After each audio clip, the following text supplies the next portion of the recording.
चलें, हम शुरू करते हैं। बिस्मिल्लाहिर्रहमानिर्रहीम। खुशामदीद आप लोगों को सबको। कॉमर्स लाउंज के प्लेटफॉर्म से हम लोग ये पहला सेशन करने लगे हैं regarding power user e commerce training. तो बिस्मिल्लाहिर्रहमानिर्रहीम से शुरू करते हैं और इंशाअल्लाह ताला इसके अंदर मैं आप लोगों को ब्रीफली जो है ना इस सेशन के हवाले से और इस हमारा जो करिकुलम है इस केस स्टडीज़ बेस्ड ट्रेनिंग का उसके हवाले से आपको ब्रीफली गाइड करूँगा और फिर हम लोग अमेज़ॉन के बारे में थोड़ा सा समझेंगे और फिर हम लोग अपने सेशन की तरफ चले जाएंगे जिसमें हम लोग आज प्रोडक्ट हंटिंग के ऊपर बात करेंगे।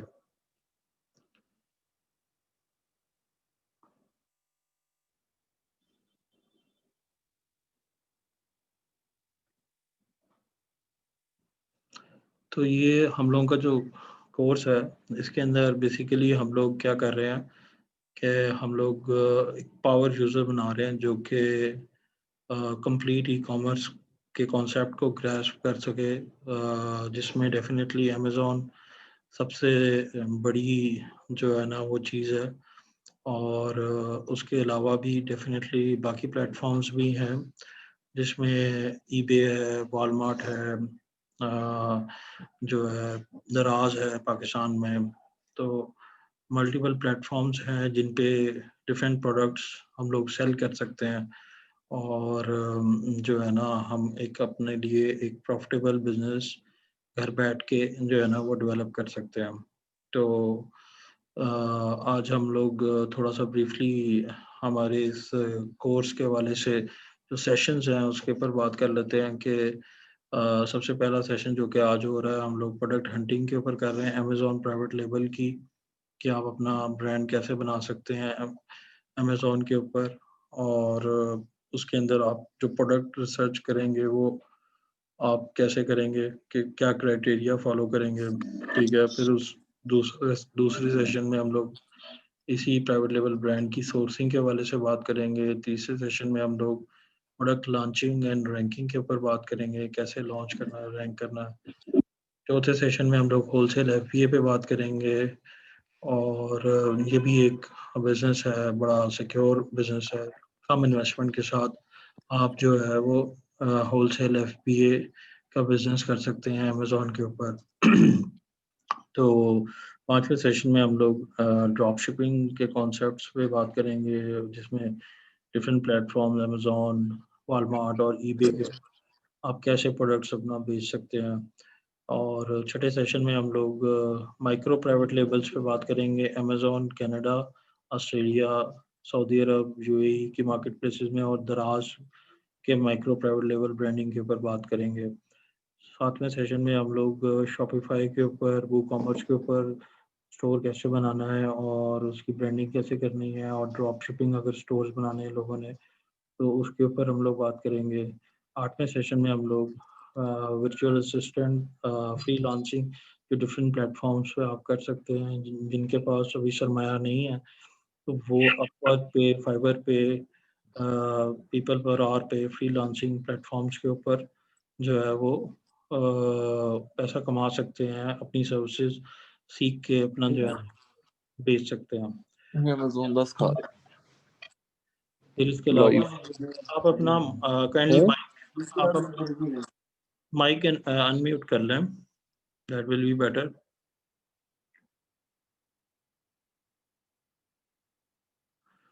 और सेशन 9 के अंदर हम लोग बिजनेस प्रमोशंस और मार्केटिंग पे बात करेंगे जिसमें अमेज़ॉन पे कैसे करनी है बिजनेस प्रमोशन, शॉपिफाई पे, दराज पे और डिफरेंट टूल्स हैं Instagram, Facebook, Google ads, influencer marketing, PPC, proxy marketing, ये सारी चीज़ें कैसे हम लोग यूज़ कर सकते हैं, हम इस पे बात करेंगे। और 10वें सेशन में हम लोग पर्सनल लेवल सपोर्ट और गाइडेंस देंगे अपने सारे स्टूडेंट्स को जो हम लोगों के साथ होंगे इस सारे जर्नी में। ये 2.5 मंथ्स का जर्नी है और इसके अंदर हम लोग हर संडे को 2 घंटे का सेशन कर रहे होंगे। Basically case study based learning होगी ये और इसमें हम लोग मतलब individual one on one mentoring कर रहे होंगे डिफरेंट स्टूडेंट्स के लिए, और उनके लिए बिजनेस प्रपोजल उनके साथ मिलके बनवा रहे होंगे।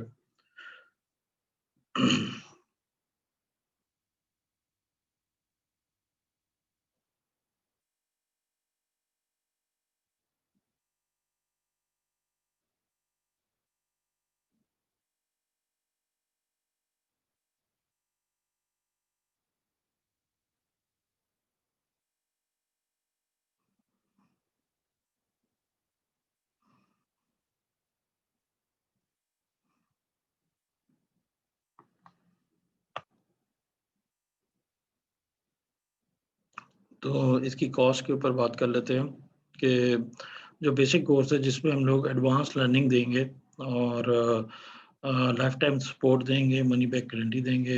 ये बहुत सस्ता कोर्स है, $100 सिर्फ हम लोग लेंगे पर स्टूडेंट, और 2.5 मंथ्स का ये कोर्स है अप्रॉक्सीमेटली। और जो जिसके अंदर हम लोग केस स्टडीज बेस्ड लर्निंग करेंगे, बिजनेस प्रपोजल्स बनाएंगे, उसके लिए हमारी जो कॉस्ट है वो $200 है। तो ये बहुत नॉमिनल सी कॉस्ट है जो हमने इस कोर्स के लिए रखी है। अगेन जैसे कि मैंने बताया कि संडे को सेशंस होंगे आप लोगों के, 2 घंटे का सेशन होगा। टाइम फ्लेक्सिबल है, 2 से 4 का हमने रखा है। It can change after students feedback. और सेशन लाइव होंगे जूम पे और गूगल मीट पे, और फिजिकली लाहौर के अंदर ऑप्शंस अवेलेबल हैं, और रिकॉर्डेड सेशंस भी स्टूडेंट्स को प्रोवाइड किए जाएंगे ताकि वो लोग अपनी मर्जी से इजीली अपने टाइम की अवेलेबिलिटी के ऊपर सेशंस को ले सकें। फिर basically we are not selling a course, ठीक है। हम लोग एक ट्रेनिंग इंस्टीट्यूट नहीं है। We are into our own business, we are doing Amazon, eBay, Shopify, selling ourselves, and we are also into the service business also. Basically दुनिया में दो तरह से ही काम होता है, एक प्रोडक्ट बिकता है और एक जो है सर्विस बिकती है। तो हम लोग प्रोडक्ट भी बेचते हैं अपने भी, दराज पे भी और अमेज़ोन पे भी, और हम लोग सर्विस भी बेचते हैं। तो डिफरेंट क्लाइंट्स के लिए हम लोग काम करते हैं, और डिफरेंट प्रोडक्ट्स हम लोग खुद के भी कर रहे होते हैं। तो we are not a training institute, we are not a course provider to anyone, but हमने सोचा कि कुछ डिफरेंट कर सकते हैं। हम लोग केस स्टडीज बेस्ड लर्निंग कर सकते हैं, हम लोग ग्रुप लर्निंग्स कर सकते हैं, हम लोग रियल टाइम बिजनेस सिनेरियोज के ऊपर बात कर सकते हैं, हम लोग कॉस्ट इफेक्टिव हो सकते हैं, ठीक है। और 2.5 महीने के अंदर हम इतना अनेबल कर सकते हैं लोगों को, पाकिस्तान के यूथ को स्पेशली, कि जो है ना वो 2.5 महीने के बाद या 2.5 महीने के अंदर अंदर ही जस्ट एक बटन दबाएं, और वो कोई फ्रीलांसिंग करना चाहता है तो वो फ्रीलांसिंग करे, कोई ईबे करना चाहता है वो कोई ईबे करे, कोई अमेज़न करना चाहता है कोई अमेज़न करे, कोई दराज करना चाहता है कोई दराज करे। तो ऑप्शंस अनलिमिटेड हैं डेफिनेटली ई कॉमर्स में। तो हमारा काम है कि हम इनेबल कर दें स्टूडेंट्स को और इस काबिल बना दें ताकि वो जो है ना वो अपने घर से अपने बिजनेस का आगाज कर सके, ठीक है। अच्छा, इसमें सबसे मुश्किल जो चीज़ अमेज़न के वाले से हुआ करती है वो अमेज़न अकाउंट क्रिएशन की हुआ करती है। इसके अंदर बेसिकली आपको हम लोग पूरी सपोर्ट प्रोवाइड करेंगे, अकाउंट क्रिएशन के हवाले से आपको गाइड करेंगे, आपको सारे प्रोसेसेस को डिटेल में समझाएंगे, और आपको एक कॉन्टैक्ट कम से कम चाहिए जो कि अब्रॉड हो, यूएसए में हो, यूके में हो, जो कि आपका पार्टनर बन जाए प्रेफरेबली, और उसकी बेस पे आप अपना एक कंपनी यूएसए में और यूके में बना सकते हैं इजीली। कॉस्ट इफेक्टिव है, इतनी मुश्किल नहीं है ये। तो आप पाकिस्तान से चाइल्ड अकाउंट अमेज़न का एक्सेस कर सकते हैं लेजिटिमेटली, बट आप अगर आप पेरेंट अकाउंट जो इंडिविजुअल जो एक्चुअल अकाउंट है वो आप using some support of TeamViewer based एक सॉफ्टवेयर है, और एक कुछ पाई डिवाइसेस होती हैं जो कि वहीं पे यूएसए यूके के अंदर लग जाती हैं, और आप यहाँ से उसके ज़रिए से अपना आईपी, एक्चुअल आईपी जो कि एक्सेस हो रहा है यूएसए में या यूके के अंदर, उसके ज़रिए से आप पेरेंट अकाउंट भी एक्सेस कर सकते हैं, तो विदाउट एनी प्रॉब्लम, जो कि लॉन्ग टर्म आप के लिए ये सोल्यूशन है। और ऐसे बहुत से लोग जो है वो ऐसे कर रहे हैं, हम लोग भी ऐसे ही इसको करते हैं। तो ये है कि जो हमारे स्टूडेंट्स होंगे, हम उनको प्रैक्टिकल लर्निंग के लिए जो एक चीज़ ऑफ़र कर रहे हैं कि हम लोग जो अच्छे स्टूडेंट्स, हार्ड वर्किंग और अच्छे स्टूडेंट्स होंगे, हम उनको प्रैक्टिकल लर्निंग के लिए चाइल्ड अकाउंट्स भी देंगे, जिसके ऊपर वो ये सारे प्रोसेस को स्ट्रीमलाइन कर सकते हैं और लाइव जो है ना ये ट्रेनिंग को प्रैक्टिस कर सकते हैं कि डिफरेंट सिनेरियोज, लिस्टिंग के, अकाउंट क्रिएशन के, लॉन्चिंग रैंकिंग की प्लान के, पीपीसी बनाने के, ब्रांडिंग के, जो डिफरेंट सिनेरियोज अमेज़न अकाउंट पे होते हैं, वो सारे सिनेरियो से एक दफ़ा गो थ्रू हो सकते हैं। जब तक आप लोगों में से किसी का अकाउंट नहीं बन जाता, तो हम लोग अपना आप को चाइल्ड अकाउंट्स भी जो है ना वो डिज़र्विंग स्टूडेंट्स को देंगे। अच्छा, तो अब हम लोग आते हैं basically Amazon private label product hunting के अपने एक सेशन के ऊपर, जो सेशन 1 है। आप लोगों के जो सवाल होंगे वो आप लोग मैं मौका दूँगा अभी आप लोगों को वन बाय वन, तो आप लोग अपने सवाल भी, अपने कंसर्न्स भी डिस्कस कर सकते हैं हमारे साथ। और अगर किसी का कुछ रह जाए, तो वो हमको पोस्ट कर सकता है, ईमेल कर सकता है, फेसबुक में हमारे ग्रुप पे, पेज पे आके कमेंट कर सकता है। तो we are always welcome to support और गाइड एनीवन।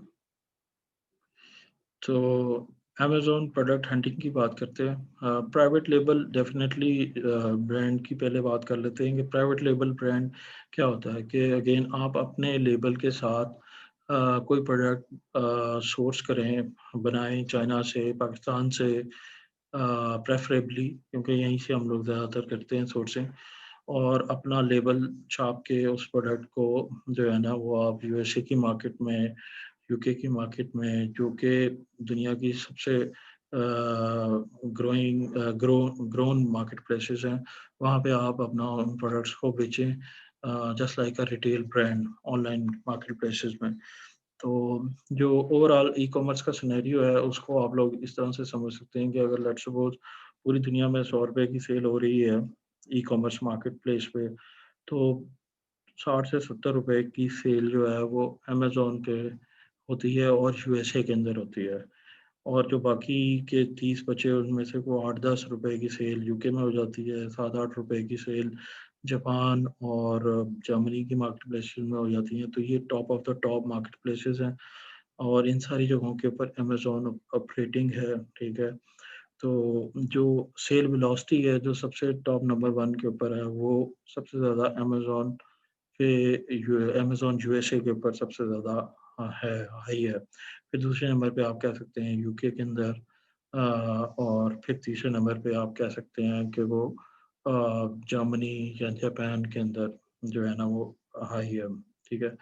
और डेफ़िनेटली अब ई-कॉमर्स, कोरोना एपिडेमिक के बाद ई-कॉमर्स का पोटेंशियल जो है वो बहुत ज़्यादा बढ़ गया है। और अब पाकिस्तान के अंदर भी अगर 15-20% की मार्केट प्लेस थी, तो वो 30-40% तक की मार्केट प्लेस बन गई है कि 30 टू 40% लोग जो है वो पाकिस्तान में ई-कॉमर्स मार्केट प्लेसेस के ऊपर अपनी वेबसाइट्स के साथ, अपने ऐप्स के साथ, अपनी प्रेज़ेंस अमेज़न पे शो कर रहे हैं।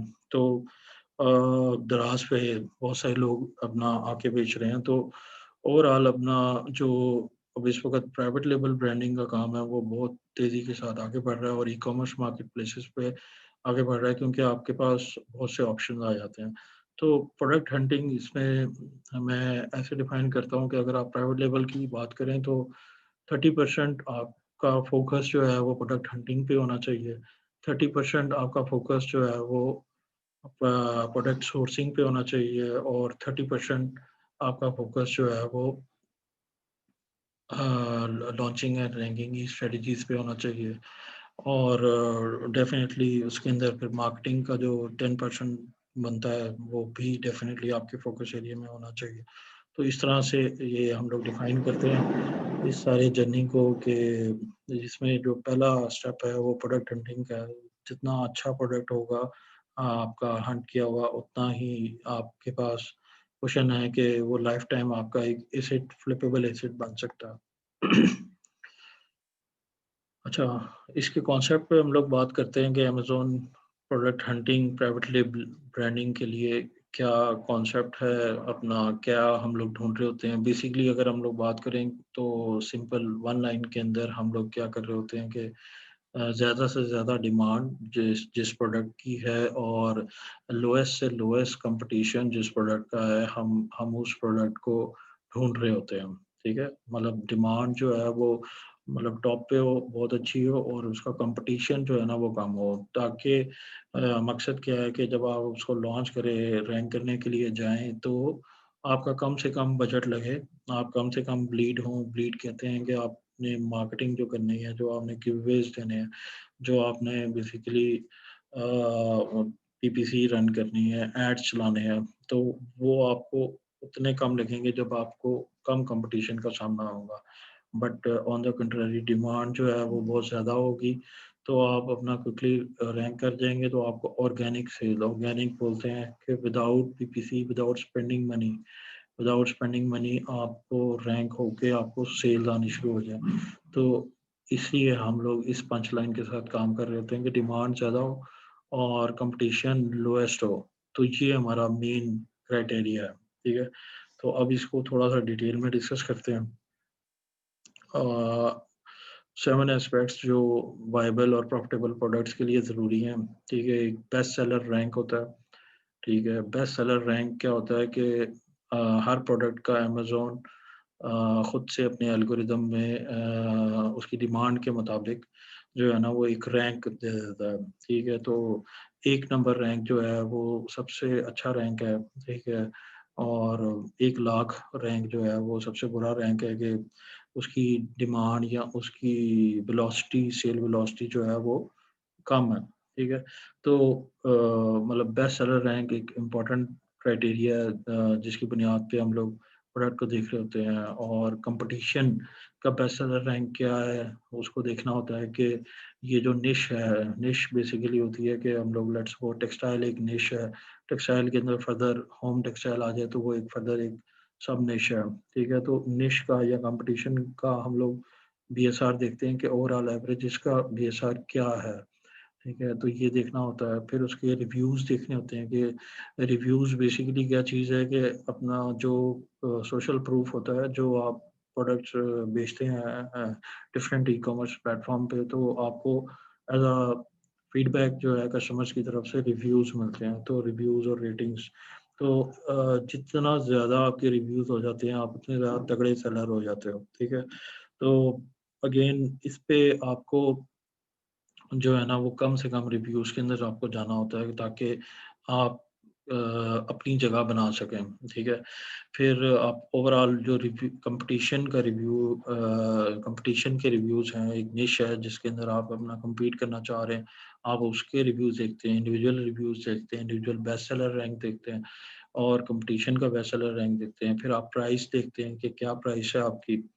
आपकी प्राइस आइडली 10 से 20 या $25 तक के रेंज के अंदर आप जाएँ ताकि बिल्कुल कम भी ना हो कि इसके ऊपर आपको ना होने प्रॉफ़िटेबल चीज़ मिले और बिल बहुत ज़्यादा भी ना हो कि जिसके अंदर आपकी इन्वेस्टमेंट बहुत ज़्यादा हो जाए, ठीक है?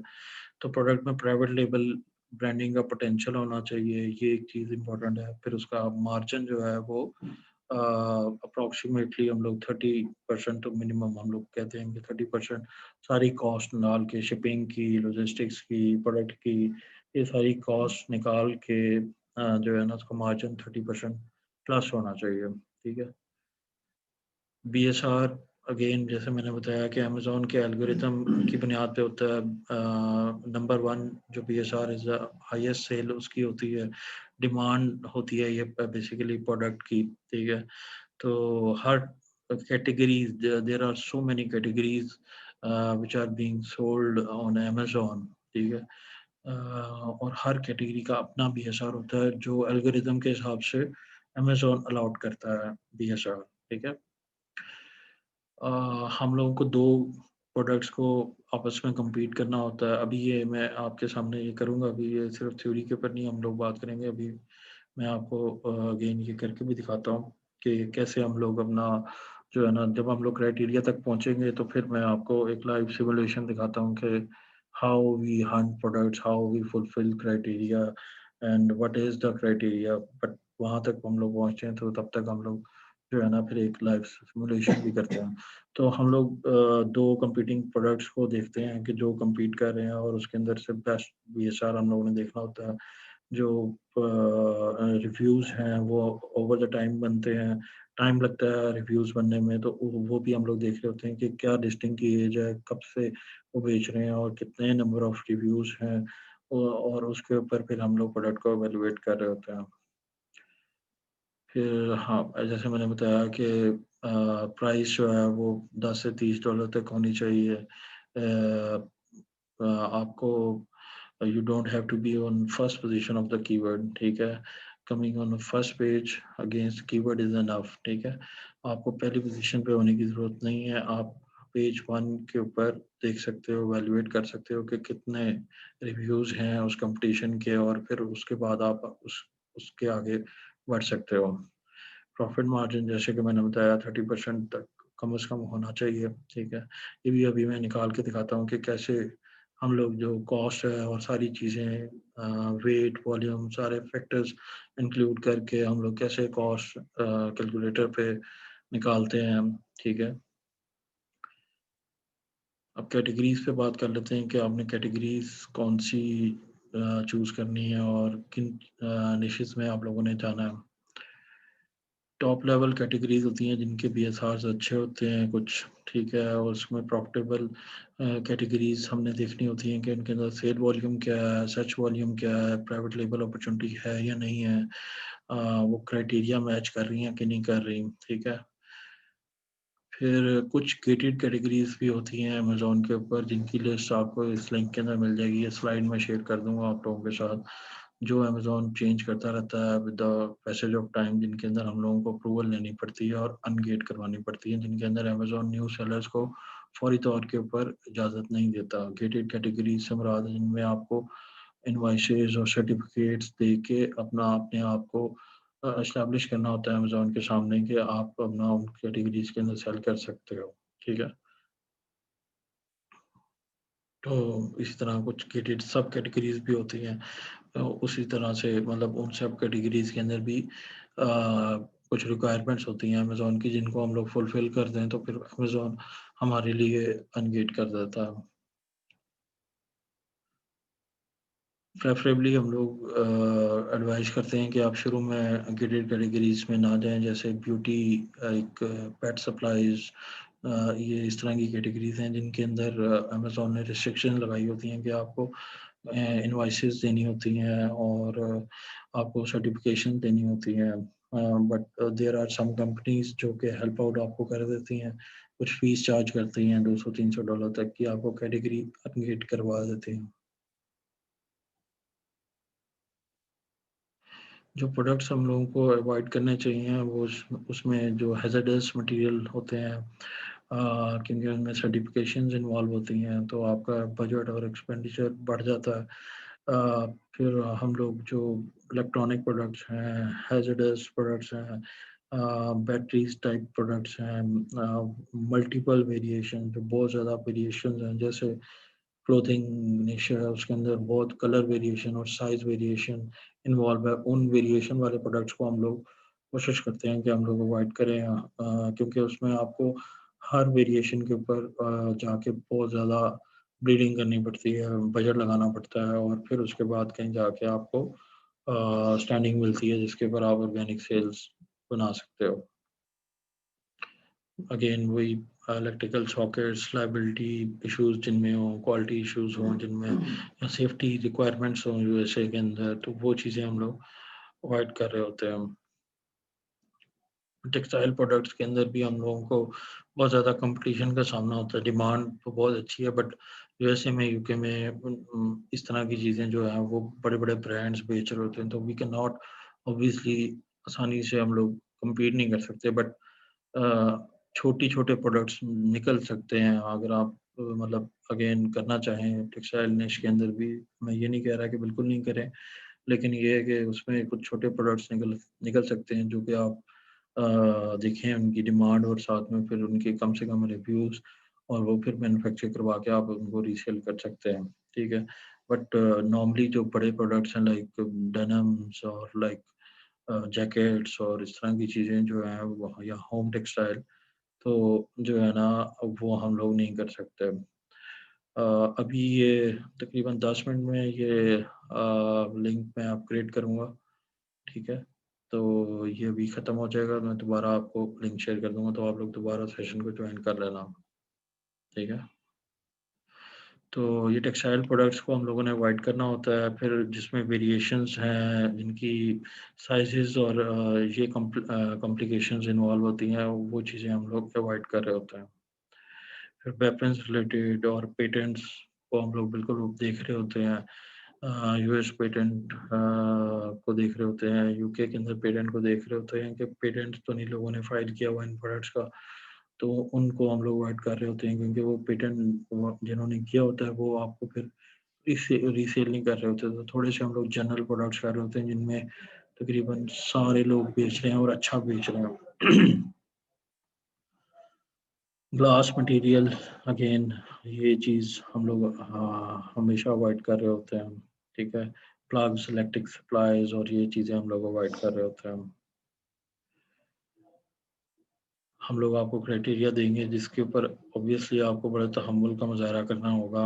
मतलब लोग एक-एक दिन में भी एक प्रोडक्ट अच्छा ढूँढ लेते हैं, लोग एक-एक महीने के अंदर भी प्रोडक्ट अच्छा ढूँढ सकते हैं।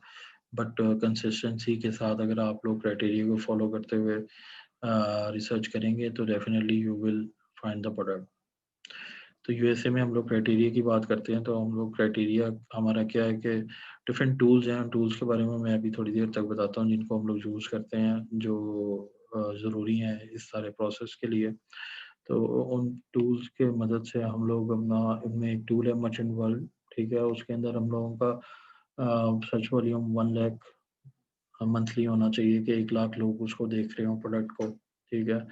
महीने के अंदर। तो वो टूल हमको बता देता है कि इस प्रोडक्ट का ये सर्च वॉल्यूम है, ठीक है? हम लोग वो कीवर्ड टाइप करते हैं तो वो हम लोगों को बता देता है कि ये सर्च वॉल्यूम है। फिर हीलियम 10 का उसके 3 कीवर्ड्स का 20,000 तक का सर्च वॉल्यूम हो।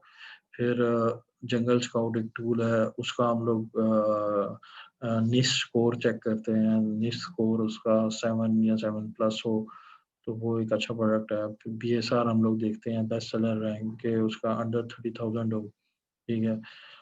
एवरेज प्राइस जैसे कि मैंने पहले बताई $10 से $30 तक की हो।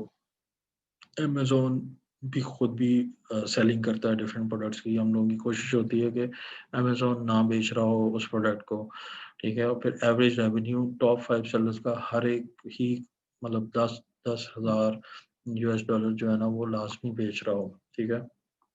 तो ये हमारी कोशिश होती है कि हम लोग एवरेज रेवेन्यू कंसिस्टेंट होगा तो इसका मतलब है कि जो है ना ये एक अच्छा प्रोडक्ट है।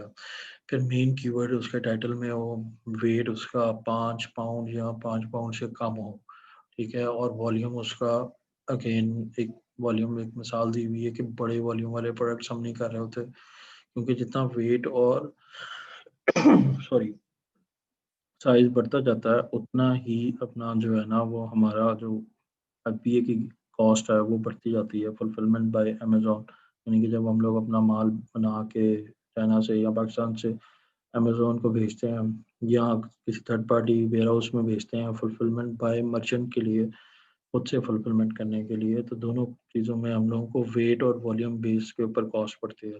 तो हम लोग कम वेट और कम वॉल्यूम को कोशिश कर रहे होते हैं कि वाले प्रोडक्ट्स को हम लोग हंट करें, ठीक है? रिव्यूज़ एवरेज रिव्यूज़ जो कॉम्पिटिशन के हैं या उस प्रोडक्ट के अंदर हैं वो 200 या 200 से कम होने चाहिए।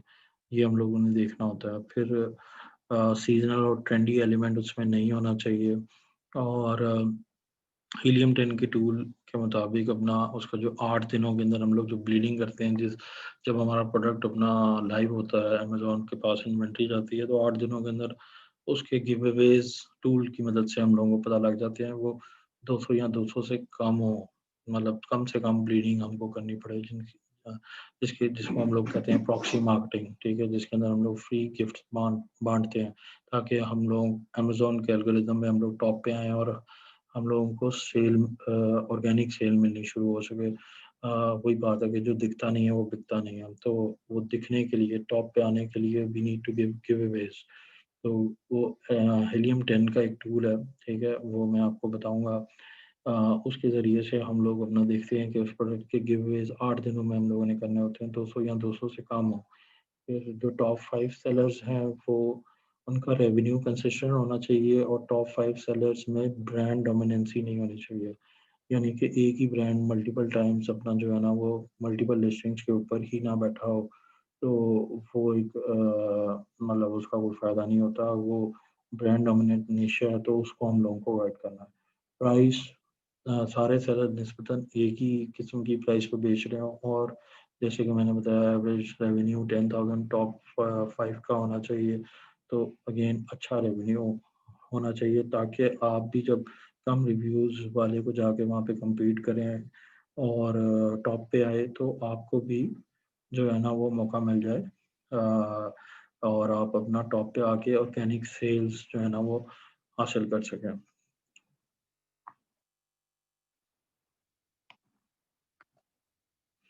इसी तरह हम लोग यूके की क्राइटेरिया की बात कर लेते हैं। यूके के अंदर sale velocity as compared to US से कम होती है, तो इसलिए हम लोग कहते हैं कि क्राइटेरिया अप्रॉक्सीमेटली सेम ही है, बस बीएसआर के अंदर वहाँ पे 30,000 की हम लोग लिमिट देते हैं। यहाँ पे हम कहते हैं कि 20,000 से नीचे-नीचे का बीएसआर आप हंट करें और सर्च वॉल्यूम वहाँ पे हम लोग कहते हैं कि अगेन अ थोड़ा बेहतर हो। यहाँ पे हम लोग कहते हैं कि कम भी हो, 10,000 इवन 5,000 तक भी हम लोग कंसिडर कर लेते हैं। ठीक है, एवरेज प्राइस वही 10 से 20 पाउंड होनी चाहिए और अमेज़न सेलर्स नहीं होने चाहिए। एवरेज रेवेन्यू 7,000 पाउंड तक का होना चाहिए टॉप 5 सेलर्स का और वेट और वॉल्यूम का हमने ख़्याल रखना है, ज़्यादा बड़े वेट और साइज़ वाले प्रोडक्ट्स में हमने नहीं जाना। गिवअवेज़ 150 या 150 से कम हो, ठीक है? और प्राइस और रेवेन्यू कंसिस्टेंट होना चाहिए, सीज़नल और ट्रेंडी एलिमेंट नहीं होना चाहिए, क्योंकि सीज़नल और ट्रेंडी एलिमेंट्स को हम लोग अ जो है ना वो सीज़नल और ट्रेंड के मुताबिक ही काबू कर सकते हैं। लेकिन अपना जो है ना एवरग्रीन प्रोडक्ट जो है वो फॉर ऑल सीज़न जो है ना वो 12 12 के 12 महीने जो है ना वो आपको एक कंसिस्टेंट ऑर्गेनिक सेल दे सकता है, ठीक है? तो बीएसआर रेंजेस अगेन वही मैंने जैसे कि ऑलरेडी बताया आपको कि यूएसए में हम लोग 30,000 ऑन एवरेज कर रहे होते हैं कि 30,000 is considered done okay BSR, ठीक है। लेकिन ये कैटेगरी टू कैटेगरी वैसे वेरी करता है, ठीक है। तो उसके अंदर भी टूल्स हैं जिन टूल्स के ज़रिए से हम लोग अपना जो है ना जंगल स्काउट है, एफबीए टूल किट है, डिफरेंट टूल्स के ज़रिए से हम लोग चेक कर सकते हैं कि उसकी एग्जैक्टली सेल क्या है। और वो इतनी एग्जैक्ट होती है कि आप सेलर को फ़ोन करके पूछें तो वो आपको बता देता है कि भाई ये एग्जैक्टली मेरी सेल है। तो यूके में हम लोग कहते हैं 20,000 या 20,000 से नीचे BSR range, it's a good range. लेकिन ये भी कैटेगरी टू कैटेगरी वेरी कर रही होती है। क्यों वेरी कर रही होती है? क्योंकि जो है वो हर कैटेगरी के अंदर डिफरेंट माइंडसेट का कस्टमर डिफरेंट सेल वेलोसिटी के साथ जो है ना वो आता है। फिर टूल्स हैं प्रोडक्ट हंटिंग के, मर्चेंट वर्ड है, जंगल स्काउट है, हीलियम 10 है, वायरल लॉन्च है। हीलियम 10 आप फ्री भी बना सकते हैं, जंगल स्काउट की एक्सटेंशन और वेब आपको पेड है ये, और मर्चेंट वर्ड भी पेड है। आपको $30 to $40 के अंदर अपना ये टूल जो है वो मंथली बेसिस पे मिल जाते हैं। और हम लोग भी जो है ना आपको रिकमेंड कर देंगे डिफरेंट सोर्सेज जिनके ज़रिए से आप ये टूल्स ले सकते हैं। और इसके अलावा अगर आप टूल्स के बगैर देखना चाहते हैं तो वो डेफ़िनेटली मुश्किल होता है, बट आप देख सकते हैं कि आप अमेज़न के बेस्ट सेलर्स में जाके तलाश कर सकते हैं और मूवर एंड शेकर्स में जाके देख सकते हैं, डिफरेंट कैटेगरीज़ न्यू रिलीज़ेज़ में जाके देख सकते हैं, रिबेट की के ऊपर जाके देख सकते हैं। एक वेबसाइट है जिसके ऊपर न्यू लॉन्चेस हो रही होती हैं और रिबेट्स इशू हो रहे होते हैं।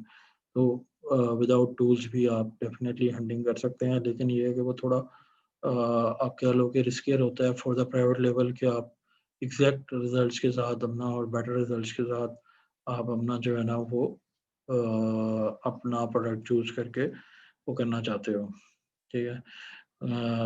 इसका प्रॉफिट कैलकुलेशन के लिए अमेज़न का अपना ही एक टूल है, अमेज़न एफबीए प्रॉफिट कैलकुलेटर, उसका ये लिंक दिया हुआ है, ठीक है। तो उसके अंदर हम लोग जाके अपने प्रोडक्ट की कॉस्ट देते हैं, प्राइस देते हैं, जिस प्राइस पे हमने बेचना है, तो वो हमें बता देता है कि अमेज़न 2 किस्म की फीसेस चार्ज करता है। एक रेफरल फीस है, जो कि 15% of the product sale price होती है।